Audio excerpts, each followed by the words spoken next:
Hello friends, welcome to the my YouTube channel. તો આજે આપણે ટેસ્ટી એવા અને એકદમ અલગ એવા પરાઠા બનાવીશું। આ પરાઠા તમે લાઈફમાં ક્યારેય નહીં બનાવ્યા હોય તો આ ચીઝ પરાઠાનો વિડીયો જોવા માટે મારી ચેનલને સબસ્ક્રાઈબ કરો। તો અહીં મેં રોટલીનો લોટ લીધેલ છે। આપણે જે રોટલી બનાવીએ છીએ તે જ લોટ લીધેલ છે। ત્યારબાદ હવે આ લોટની આપણે રોટલી વણીને બિલકુલ રેડી કરીશું।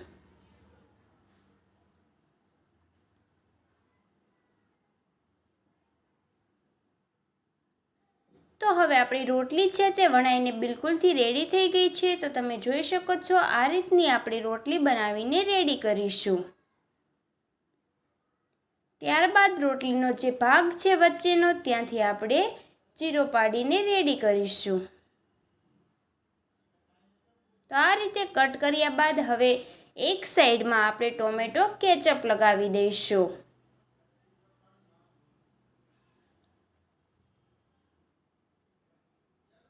તો ટોમેટો કેચઅપ લગાવ્યા બાદ હવે જે સાઈડમાં બીજો ભાગ રહે છે તેમાં આપણે ઓરેગાનો એડ કરીશું।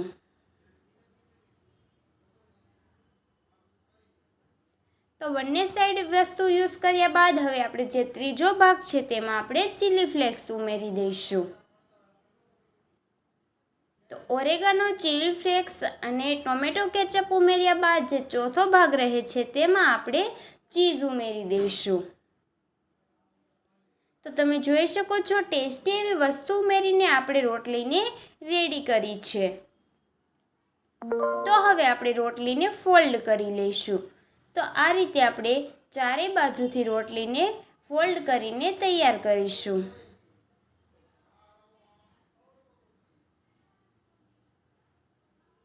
તો તમે જોઈ શકો છો આપણા પરાઠા શેપની રોટલી બનીને રેડી છે। તો હવે આપણે ફરીથી તેને વણીને રેડી કરીશું। તો હવે આપણું પરાઠું છે તે વણાઈને બિલકુલથી રેડી થઈ ગયું છે। તમે જોઈ શકો છો બિલકુલ ચીઝી એવું પરાઠું બનીને રેડી છે। તો હવે આપણે તેને ફ્રાય કરી લેવાનું છે। અહીં આપણે તેને ડીપ ફ્રાય નથી કરવાનું, શેલો ફ્રાય કરવાનું છે। તો હવે આપણે એક કડાઈ લઈશું, તેમાં પહેલાં પરાઠાને શેકી લઈશું। તો એક બાજુથી સારી રીતે શેકાઈ જાય ત્યારબાદ હવે આપણે બીજી સાઈડથી પરાઠું શેકીને તૈયાર કરીશું। તો ત્યાર પછી સાઈડમાં આપણે એક બીજી કઢાઈ લઈશું, તેમાં આપણે તેલ ગરમ મૂકી દીધું છે। તો તેમાં આપણું તેલ ગરમ થાય ત્યારબાદ આપણે જે પરાઠું રાખ્યું છે તે ઉમેરી દઈશું।